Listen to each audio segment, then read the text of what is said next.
Buckle up, buckaroos. The Cuban Revolution?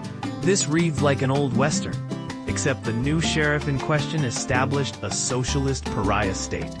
He did, however, save the locals and get the girl. Our unrelenting, cigar-smoking protagonist also became the thorn in the side of the US of A during the height of the Cold War. It starts with Fulgencio Batista, our antagonist. Technically a president, functionally a militant authoritarian dictator.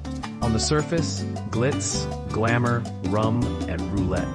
Underneath, poverty, repression, torture, and a US-backed regime that treated civil rights like optional extras.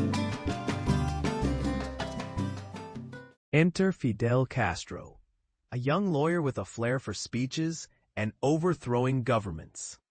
Castro was caught, put on trial, and delivered the now famous line, "History will absolve me."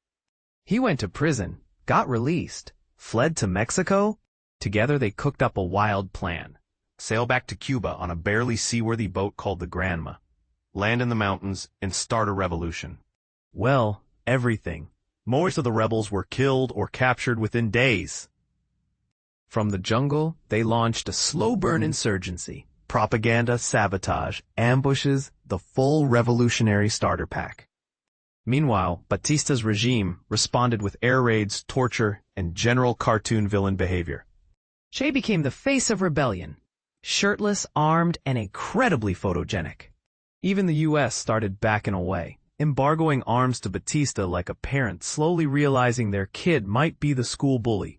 By late 1958, the writing was on the wall. Batista fled the country with a suitcase full of cash and zero dignity. Fidel gave rousing speeches, kissed babies, promised freedom, justice, and national dignity. And came the tribunals, mass trials, summary executions. The revolution was televised and fairly bloody.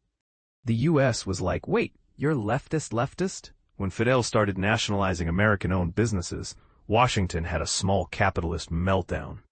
So they tried to take him out. Enter the Bay of Pigs, a CIA-backed invasion so badly planned, it made Die Hard 5 look like a strategic masterpiece.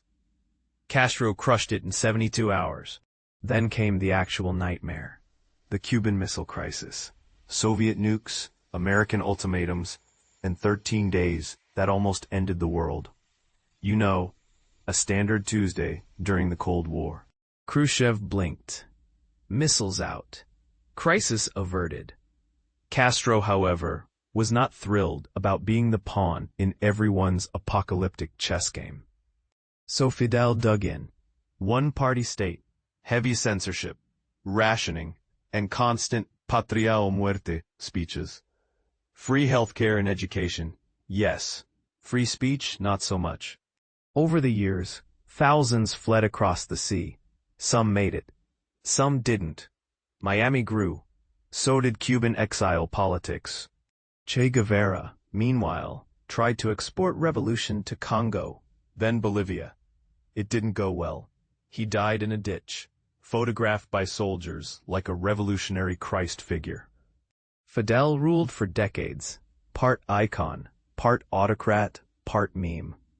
He survived hundreds of CIA assassination attempts, from exploding cigars to poisoned wetsuits.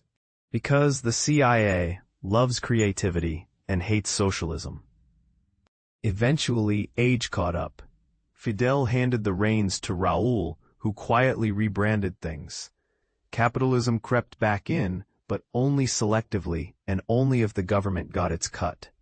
Today's Cuba?